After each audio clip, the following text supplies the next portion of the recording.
Tila nakahanap ng katapat ang palasyo sa bagong tagapagsalita ng Office of the Vice President. Nagsagutan ng dalawa tungkol sa iba't ibang issue kabilang ang mga kwestiyon na biyahe abroad ni VP Sara. Live mula sa TV5 Media Center, nangunguna sa balita si News 5 Palace Correspondent Maricel Alili. Maricel, ano ang sabi ni Jose Claire at Attorney Castelo sa issue ng foreign trips? Gigi, lagyan natin ng konteksto yung sinabi ni Undersecretary Claire Castro. Kasi kung matatandaan natin, Gigi, nitong mga nakakalipas na araw, ilang beses sinabi ni Palace Press Officer Undersecretary Claire Castro na trabaho, hindi bakasyon. At bagamat wala siyang pinapangalanan dito, mukhang pinapatamaan si Vice President Sara Duterte. So kanina sa programang Ted Filon at DJ Chacha sa True FM, itinanong at hiningan ng reaksyon yung pahayag na yan kay Undersecretary Ruth Castelo, ang bagong talagang tagapagsalita ng Office of the Vice President. Ang sabi dyan ni Attorney Castelo, malinaw na kapag tinignan ng konstitusyon, ay hindi naman ganun kadami yung naka-enumerate na mandato ng vice-presidente at yung kanyang mandato halos katulad rin lang daw ng mga gawain o mandato ng presidente. Pero syempre, nagkomento rin dyan si Undersecretary Claire Castro. Ang sabi ni Jose Castro dyan, tinanong kasi natin siya kung ano ba yung inaasahan at gustong makita ng Malacanang na ginagawa ni Vice President Sara Duterte. Ang sabi ni Jose Castro, wala naman silang ano bang inaasahan o nais na makita na ginagawa ng Vice Presidente. Pero sana, tantana na yung pag-atake kay Pangulong Marcos. Narito ang pahayag ni Undersecretary Claire Castro.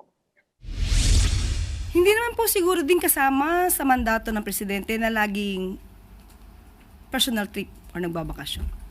Hindi po natin siya hinahanapan ng anumang trabaho. Wag na lang po niyang pintasan ang pamahalaan dahil ang Pangulo nagtatrabaho. Huwag niya po sanang parang ipangalandakan sa buong mundo na ang Pangulo ay walang direksyon. At Maricel, nakikita ba ng Malacanang na posibleng lumala ang bangayan ng dalawang tagapagsalita? Sabi ni Palace Press Officer Jose Claire Castro, Gigi, wala daw labanan o bangayan sa pagitan ng mga tagapagsalita. Ang usapin daw dito ay kung ano yung katotohanan, kung ano yung facts. At kanina, naigiit din ni Jose Castro na naniniwala naman siyang hindi nga attack dog. Etong si Attorney Ruth Castelo, gaya rin ng sinabi ni Attorney Castelo. Pakinggan natin yung sinabi ni Jose Castro. Hindi siya attack dog. Definitely, VP Sara doesn't need anymore an attack dog. Hindi niya na po kailangan ng isang attack dog. So, you know what I mean. At Maricel, may mga pagbabago raw sa gabinete, partikular sa PCO at DOE. Tama ka, Gigi. Kanina, opisyal nang inanunsyo ng Undersecretary Claire Castro na bago na ang kalihim ng Presidential Communications Office at ito nga ay sa katauhan ni Dave Gomez. Si Dave Gomez ay dati ring Malacanang reporter, senior correspondent siya ng Philippine Star at nang matapos siyang magbitiw sa media ay nagtrabaho rin siya bilang opisyal ng Philippine Information Agency at saka pumasok sa corporate industry. Ang pinalitan nitong si Dave Gomez, incoming Secretary Gomez, si outgoing Secretary Jay Ruiz na itinalaga naman para maging miyembro ng Board of Directors ng MECO o yung Manila Economic Cultural Office ng Taiwan. Makakasama niya dyan si dati ring PCO Secretary Sheloy Garafil. Alam mo, Gigi, lumalabas na si Dave Gomez na ang ikalimang PCO Secretary sa loob pa lamang ng higit 3 taong panunungkulan ni Pangulong Bongbong Marcos bilang presidente.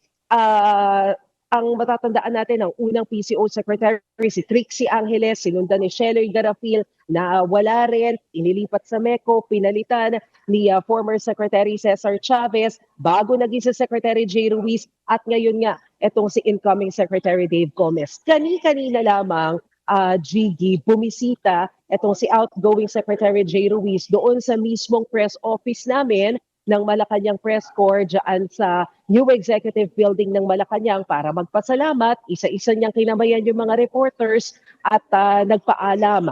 Pero maliban dyan sa PCO, inanunsyo rin kanina na itinatalaga na ni Pangulong Bongbong Marcos si Sharon Garin bilang kalihim naman ng Department of Energy. Dahil matatandaan natin, OIC lang yung unang anunsyo sa kanya. Ngayon, appointed na siya as DOE Secretary. Jiggy?